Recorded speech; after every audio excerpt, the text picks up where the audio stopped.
మనం హెయిర్ గురించి మాట్లాడుకుందాము. సో హెయిర్ లో చాలా మందికి ఇప్పుడు అందరికి చూస్తున్న సమస్య ఏంటి అంటే హెయిర్ ఫాల్ అవ్వడం. సో ఈ హెయిర్ ఫాల్ దేని వల్ల అవుతుందంటారు? ఏదైనా విటమిన్స్ లోపం వల్లనా, లేకపోతే ఏదైనా ఫుడ్ వల్ల కావచ్చు?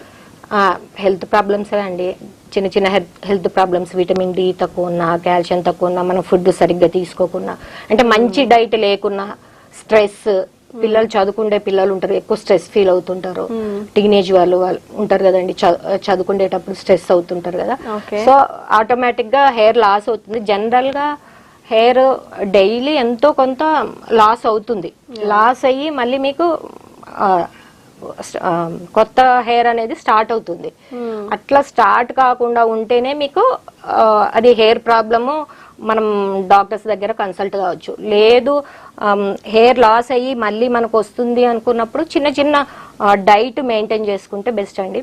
బాదం ఒక 6 నుంచి 7 బాదం గింజలు ఉంటాయి కదండి, డైలీ అటు ఇటు తిరుగుతూ ఒక్కొక్కటి తినుకుంటా ఉంటే అదొక బెస్ట్.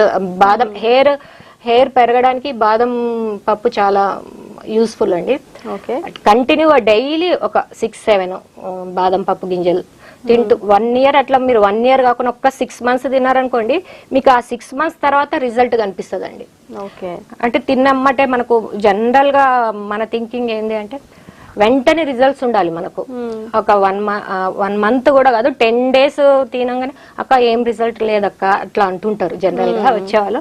అట్లా కాదు, కంటిన్యూగా ఏదైనా సరే స్కిన్ గానీ హెయిర్ గానీ కంటిన్యూగా ఒక 6 months మనం ట్రై చేస్తేనే దాని రిజల్ట్ మనకు కనిపిస్తుంది.